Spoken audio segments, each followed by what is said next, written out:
많이 하는 세상 사람들이 하나님을 이야기하고 신을 이야기할 때 과연 신이 있고 하나님이 너희들이 믿는 그 하나님이 존재한다면 지금의 이 시대의 문제를 보고 뭐라고 생각하냐, 또 무슨 어떠한 구원의 손을 뻗치시냐라고 반문을 합니다. 하나님이 없음을 단정짓고 이야기를 하죠. 아직까지도 세상은 여전히 고난과 또 지구 한 저편에서는 기근과 굶주림으로 또 여러 가지 홍해, 가뭄, 여러 가지 천재지변의 그런 재난으로 고통을 당하는 사람들이 많습니다. 여전히 가난과 질병과 여러 가지 어려움을 호소하는, 정말 지구촌 이곳저곳에서 앓는 소리들을 많이 합니다. 사람들이 죽어가고 있으며 고난을 당하고 고통을 받고 있죠. 과연 신이 있으면, 너희들이 믿는 하나님이 있으면 구원해내지 왜 마치 방치해 두느냐, 일을 하느냐, 우리에 대한 그 믿음을 마치 시험이라도 하듯이 반문을 합니다. 그 가운데 하나님의 말씀은, 하나님의 마음은, 하나님의 본심은 무엇일까요? 예레미야서 애가에 보면요, 3장 33절에 주께서 인생으로 고생하게 하시며 근심하게 하심은 본심이 아니시로다. 하나님은 우리 인생들을요, 사람들을요, 하나님이 형상대로 지으신 그 사람들이 고통을 당하고 근심 속에서, 어려움 속에서, 고난 가운데에 신음하면서 앓으면서 죽어가기를 바라시는 그 하나님이 아니시거든요. 하나님을 믿지 않냐면서요, 우리 또한, 사람들 또한 하나님을 향해서 언어 폭력을 하고 있습니다. 하나님의 본심을 알지 못한 채 정작 또 하나님에 대해서 묻지만 하나님을 알고자 하는 마음은 없거든요. 그냥 하나님이 없음을 단정짓고 이야기하고 질문을 던지는 것이죠.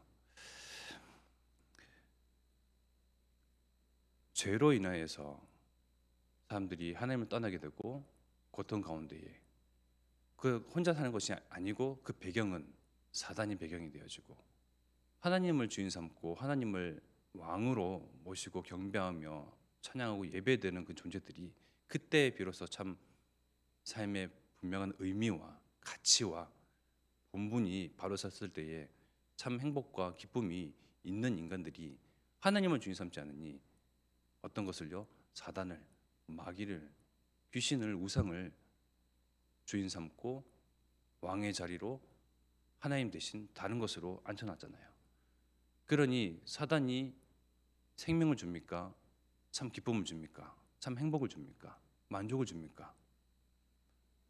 사단은 이간질하는 자, 빼앗는 자, 분리시키는 자, 결국은 좋은 걸 주는 것 같고 성공시키는 것 같고 행복하게 만드는 것 같은데 뒤에서는 다 결국은 그 말로는 허무하며 허탈하며 모든 걸 다 앗아가잖아요.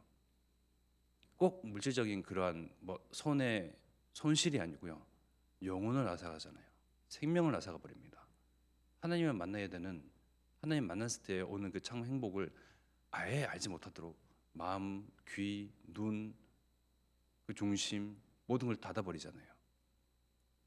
그렇게 사단에게 쥐락펴락 농락당하는 그런 인생들이 하나님을 묻습니다. 하나님을 찾습니다. 신을 만나고자 합니다. 그러면서 묻습니다. 아니, 애초에 그러면 선악과를 만들지 마시지, 애초에 사단이라는 존재를 만들지 마시지, 왜 사단을 통하여서 아담과 이브가 그렇게 선악과를 따먹고 죄를 범하여 하나님을 떠나게 됐냐? 하나님은 처음부터 사단, 마귀, 귀신의 무리들을 만드신 게 아니죠. 처음에 어떻습니까? 하나님을 찬양하는 그 천사들을 만드셨거든요. 그러나 하나님과 같이 되려고, 하나님 그 위에 위치하려고, 하나님보다 더 높아지려고 했던 그 자만이, 교만이, 욕심이 사단에게 있어서 하나님과 범죄하게 되고 하나님 앞에 죄를 범하고 하나님 앞에 대적하고 대항하면서 결국은 하나님께 벌을 당했잖아요. 그래서 바뀐 존재가 사단이고 마귀고 귀신인 것입니다. 처음부터 하나님께서 마귀 귀신을 만드신 게 아니죠. 근데 그들은요, 사람들은요, 마치 처음부터 하나님이 귀신, 마귀, 악마들을 만들어 놓은 것처럼, 그러면서 천사도 있고 악마도 있고 하나님도 있고 우리 인간도 있으면서 모든 것을 마치 다 만들어 놓고 뒤에서 아무것도 안 하는 묵묵부담인 하나님인 것처럼 그들은 논리를 펼칩니다. 그러나 처음부터 하나님은 사단을 만드신 것이 아닙니다. 데살로니가 후서 2장 4절 말씀에 보면요, 사단에 대해서 나옵니다. 그는 대적하는 자라, 신이라고 불리는 모든 것과 숭배함을 받는 것에 대항하여 그 위에 자기를 높이고 하나님의 성전에 앉아 자기를 하나님이라고 내세우느니라. 분명히 나오죠. 우리 김미애 권사님 저 유럽에 갔다 오셨잖아요. 그러면 성전, 성당, 하나님의 전이라고 짓는 그 모든 곳에 어디 하나님과 또 하나님의 아들 예수 그리스도가 주인으로 모셔져 있습니까? 비슷한데 교묘하게 속이면서요, 결국은 사단이 마리아 뒤에 숨어서 마리아를 더 높이고 예수 그리스도를 낳은 잉태한 그 마리아니까요. 이론적으로 잠깐 생각해 보면요, 착각이 쉽거든요.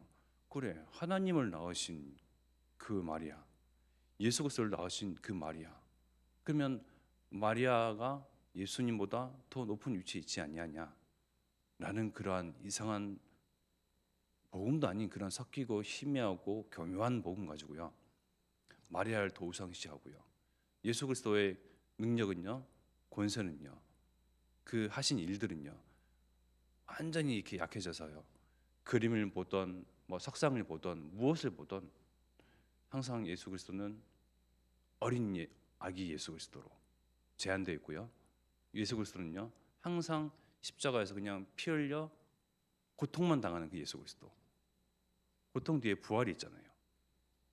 부활하셔서 하늘나라 하나님 그 우편 앉아 계셔서 우리와 함께 하셔서 또 예수 그리스도 언약하신 바 세계복음화의 언약 가운데에 예수 그리스도께서 주인 되시고 이 일로 예수 그리스도께서 이 일을 진행해 나가시며 예수 그리스도께서 우리와 함께 성령으로 함께 하시사 이 언약을 기억하시고 열심히 하시거든요. 성취해 나가시는 그 예수 그리스도는 온데간데 없고 고통 중에 신음하는 예수님, 아니면 아주 그냥 마리아, 인자하신 마리아의 탁 품에 안겨서 있는 아기 예수. 그러니까 그림과 그런 것들 자세히 보면요, 나약해요, 힘이 없어요.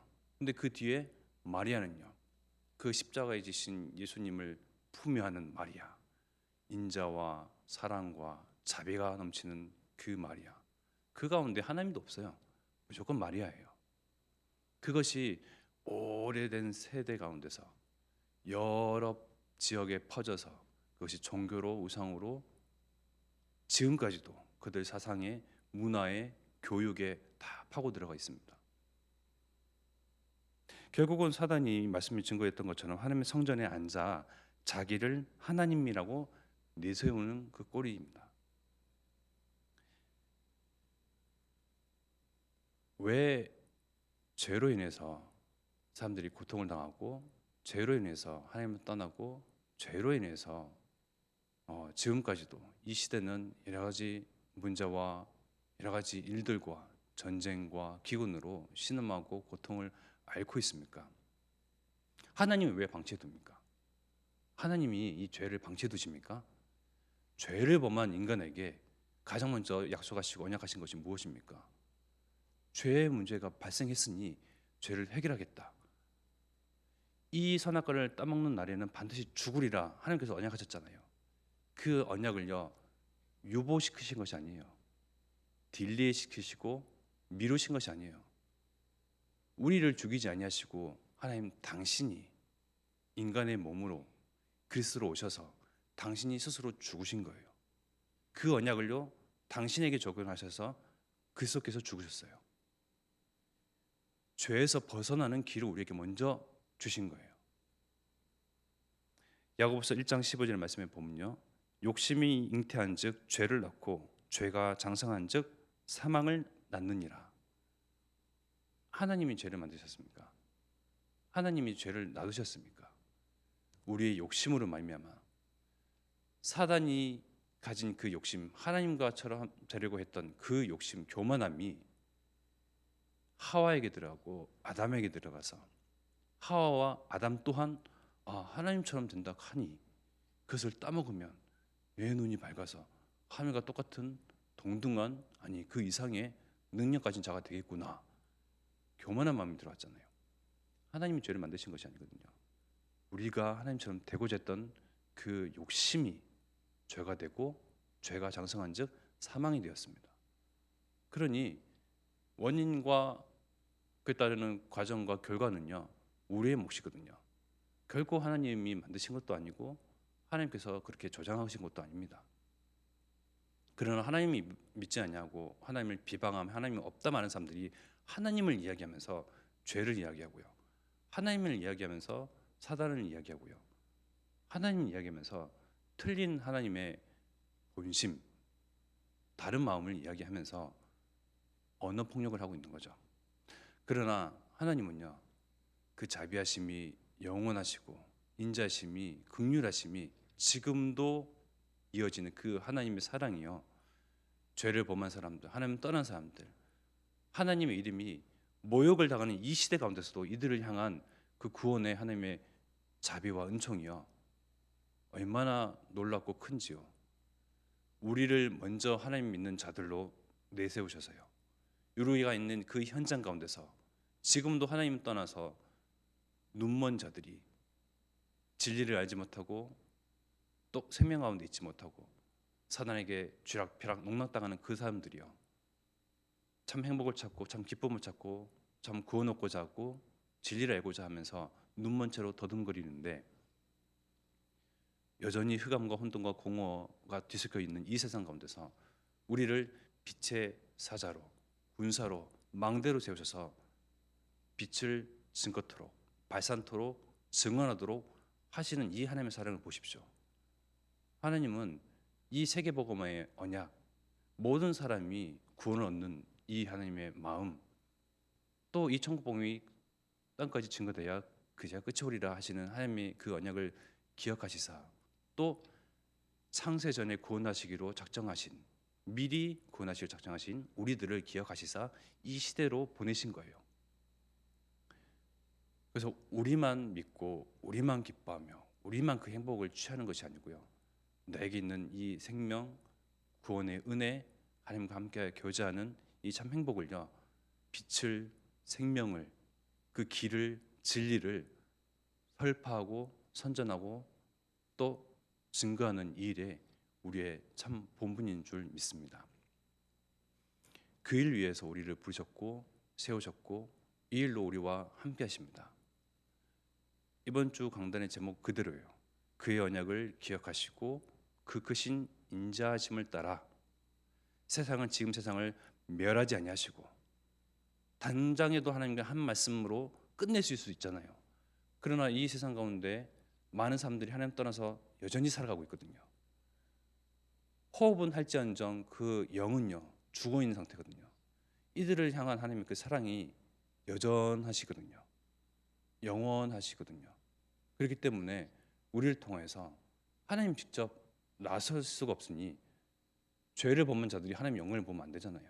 그러니 그리스도의 그 영광, 그리스도의 광채가 우리에게 비춰져서 우리를 통하여서 우리를 대신하여서 이 복음이 증거되도록 하시는 것입니다. 그래야 해서 하나님은 인자하신 하나님이시다. 하나님은 이 언약을 성취하시기 위해서 여전히 성실하신 하나님이시며 열심히시다. 또 우리의 능력으로 힘으로 노력을 하는 것 같은데 우리의 발걸음도 우리의 그 입술 고백도 모든 만남의 그 문도 장도 하나님께서 여시고 만남을 갖게 하시고 인도해 내시거든요. 결국 우리 안에 그리스도께서 주인 되셔서 우리와 함께 그 하나님의 언약을 성취하기 위해서 가장 앞서서 인도하시고 이끌어내시며 성취하기 위해서 일을 하시거든요. 이 하나님을 의지해서 또 의탁하여서 이 하나님께 기대어서 또 힘을 달라하고 또 능력 받아서 약속된 그 능력, 힘 가지고 우리는 현장 가운데로 나가야 되겠습니다. 이 시간 합심하여 기도드리겠습니다. 어제 오늘 세계 선교 대회 선교사님들이 또 덕평에서 선교사 합숙을 하고 있죠. 내일 금요일이면 또 이제 우리 평신도들도 같이 선교 대회에 참석을 할 수 있습니다. 나 혼자 가야 하는 그 길, 237과 오총종족에 향한 그 길, 또 우리가 있는 그 현장이요. 237과 오총종족과 맞닿는 그 현장입니다. 우리가 가는 그 길 가운데서 하나님께서 함께 하시고 하나님의 주인 되시고 하나님의 왕 되셔서 하나님의 언약을 성취하시고 또 먼저 가시는 우리 선교사님들에게 성령 충만한 거 오력 주시옵시며 또 지금 사고를 통하여서 좀 약간 힘드신 우리 장도연 장로님에게 하나님께서 보호하시고 지키시며 힘 주시사 함께 한 방향 가운데 우리 교회가 한 성도로서 같은 성도로서 이 하나님의 언약을 위하여 달려가는 그런 힘을 회복시켜 주시옵소서. 합심하여 기도하겠습니다. 하나님, 하나님의 그 언약의 여정 가운데